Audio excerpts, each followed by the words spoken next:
Well, first of all, I think the question is kind of backwards.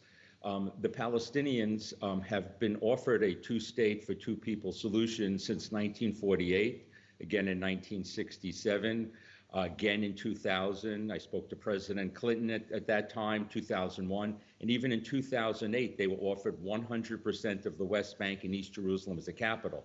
The problem is the Palestinians can't accept a Jewish state, and that is really the essence of two states for two people because they want an unconditional right of return. So I believe he has this backwards.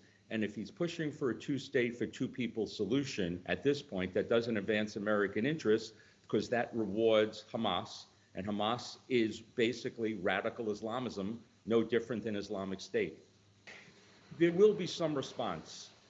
But if the response doesn't directly hurt Iran, which is the head of the snake, which is basically the reason why the proxies have the money to do what they want, Hamas being a proxy, Hezbollah being a proxy, the proxies of the popular mobilization forces that are in Iraq and in Syria, the ones that attack Erbil, unless the president realizes that Iran is the root of the problem and makes Iran pay the consequences, Iran wins.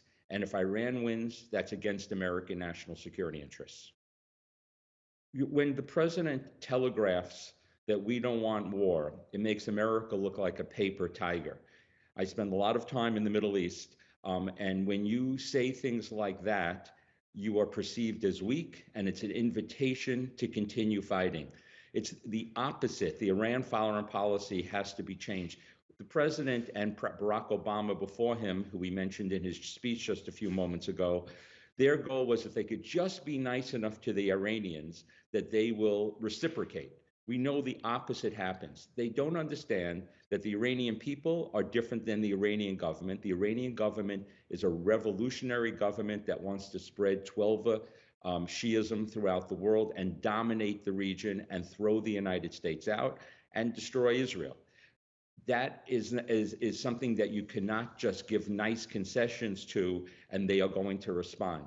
That's just the nature of Iran, of the Islamic Republic of Iran. Unless you approach it that way, you're going to invite the chances of more war and more American soldiers dying. There have been diplomatic efforts that go back 75 years since Israel came into existence. It's sort of something every American administration wants, is to create peace. The peace will occur when Palestinians can accept a Jewish state living in peace side by side. That is the root of the problem. The root of the problem is not about the Israelis at this point. The Israelis at this point were horrifically attacked by Hamas. And Hamas is not something that can change. A leopard cannot change its spots. Hamas is jihadism. It's Salafism. It is radical Islamism. It is something whose ideology is the Sunni version of what Iran is, the Shiite version of radical Islamism. And until one deals with that and realizes that has to be taken out.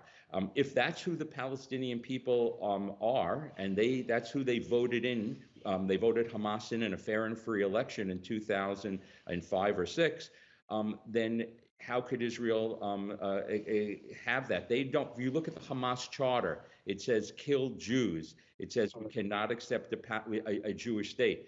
That is the root of the problem. It's not up to this Israeli government or a future one.